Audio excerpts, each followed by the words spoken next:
Shalom, saya Monique Rakers dari Fakta Israel. Saudara, hari ini saya ingin membahas tentang Trump. Trump bikin kejutan. Kejutan yang tidak enak menurut saya sebagai seorang pendukung Israel. Kenapa ini adalah kabar buruk? Karena Arab Saudi ingin memiliki energi nuklir sebagai salah satu energi yang diperlukan untuk listrik, untuk desalinasi, mengubah air laut menjadi air tawar yang dibutuhkan oleh Arab Saudi yang gersang. Sebetulnya memang ini keinginan Arab Saudi sejak lama. Sejak 2015 sudah dicanangkan dalam waktu 10 tahun Arab Saudi itu harus atau sudah bisa memiliki energi nuklir sendiri.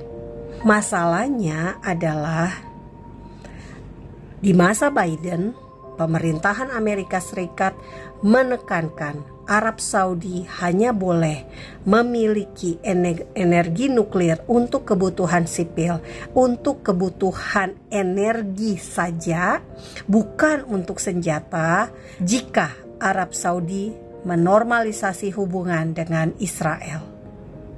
Tapi kini di era Presiden Trump, presiden yang diklaim paling mendukung Israel, ternyata Trump melunak.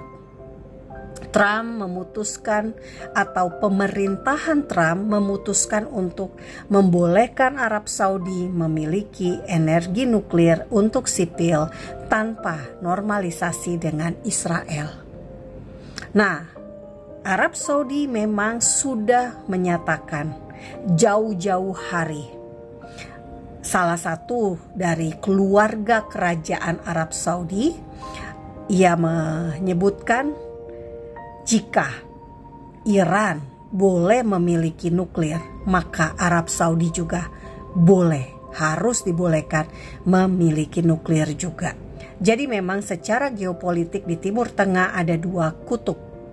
Ada dua kubu yang berseberangan, yakni satu Arab Saudi yang menjadi kiblat Islam Sunni di seluruh dunia, dan yang kedua ada Iran yang menjadi kiblat dari umat Islam Syiah di seluruh dunia.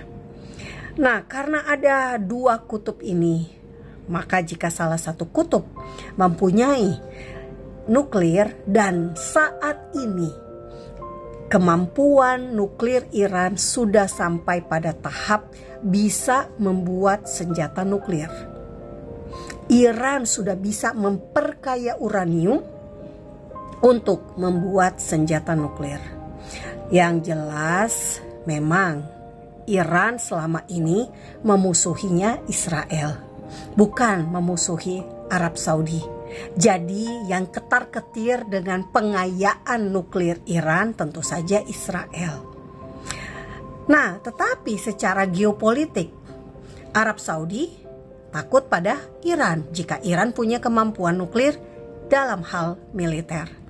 Yang kedua, Israel tentu saja juga khawatir jika Iran punya kemampuan nuklir untuk senjata. Jadi jika Arab Saudi dan Israel bersekutu bersama-sama tentu lebih baik karena menghadapi musuh yang sama, dalam hal ini Iran. Tetapi kini tiba-tiba Trump menjadi seorang yang bertolak belakang dari kebijakan Amerika Serikat. Bahkan jika Biden bisa memaksa Arab Saudi untuk harus punya hubungan dulu dengan Israel baru punya nuklir, malah ini Trump lebih terlihat lemah daripada Biden. Nah, ini adalah salah satu pokok doa yang perlu Bapak Ibu yang menjadi pendoa bagi Israel, menjadi pendoa bagi negara-negara di dunia untuk memasukkan pokok doa ini. Nah, mungkin Anda bertanya, kenapa tiba-tiba Trump menjadi pengambil keputusan yang mungkin salah? Karena membiarkan Arab Saudi punya nuklir tanpa harus normalisasi dulu dengan Israel.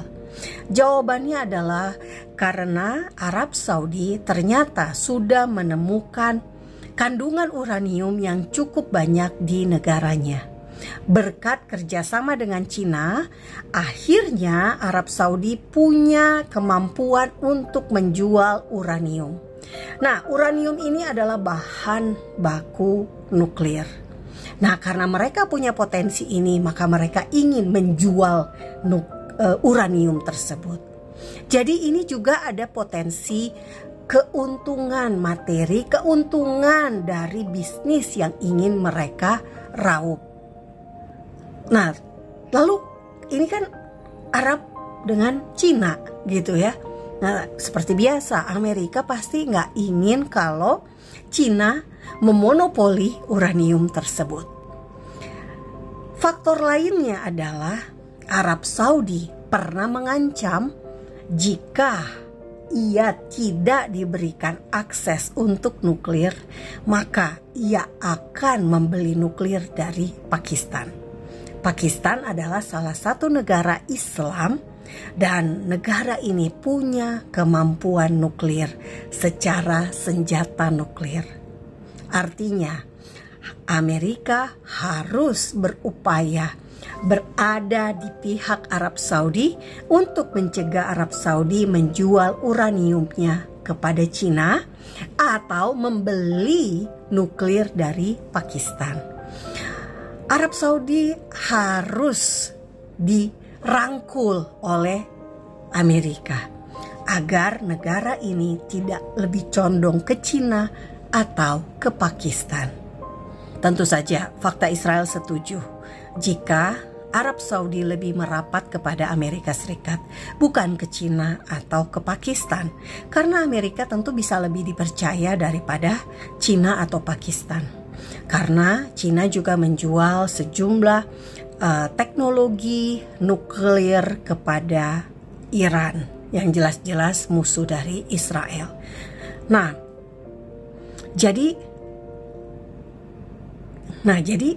bagaimana sebaiknya kita bersikap terhadap keputusan nuklir Arab Saudi yang didukung oleh Amerika Serikat ini?